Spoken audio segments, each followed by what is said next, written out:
Bisag simple lang ang selebrasyon, importante nga mapasibunggan Ginoo, ang siyang mapasalamatan. Ako isa-isa karon unsay tumong sa kinabuhi nganong sinanay pina na tao, Nanay Marina. Ito tanan, nganong na tao ng kaning kalibutan. Ato masayran ang katuyuan ng purpose sa Dios nganong gibuhat kita niya. Sukat pa kang adan ug iba ang mga tao ng kalibutan ikan pa sa daang tugon hangtod sa bagong tugon. Atong masayran sumala sa Biblia. Sabot ang pagpakisayon nato makita diya sa Biblia. Nagingon ang balang kasulatan, ingon pa sa 2 Timothy chapter 3 verse 16. The Holy Scripture is inspired by God. Kumbaga, ang tibok ng kasulatan gituga sa Dios. It is breathed by God. Mao kini ang gininhawa sa Dios. Mao kini ang gituga sa Dios aron ang tawo matudloan, mabadlong, masaway o maputo. Sa verse 17, aron ang tao makakat-on sa pagbuhat sa mga maayong butang na maoy katuyuan sa Dios.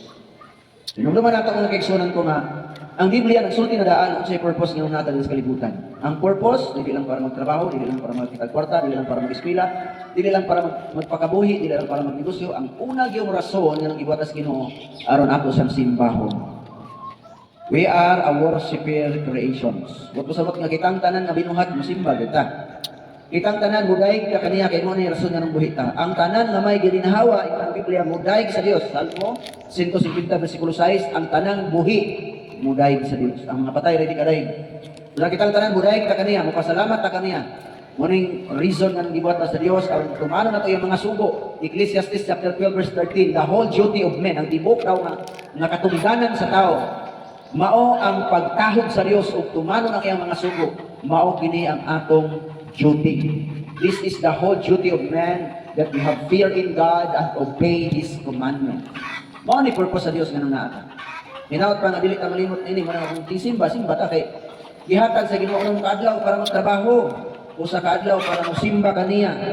Mao na nga padayon og simba ayaw unong kay mao ni purpose nganong nabuhi ta ni kalibutan na.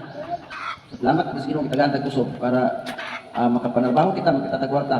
Samantalang uban karon nasa ospital, nagdialysis, ang uban bedridden, ang uban 50-50 na, kamatyonon, ang uban ang aksidente, ang uban ang putol ang tiil, ang uban ang wadag tingog, ang uban ang butad, ang kay mga panghitabo kung bato ka ospital.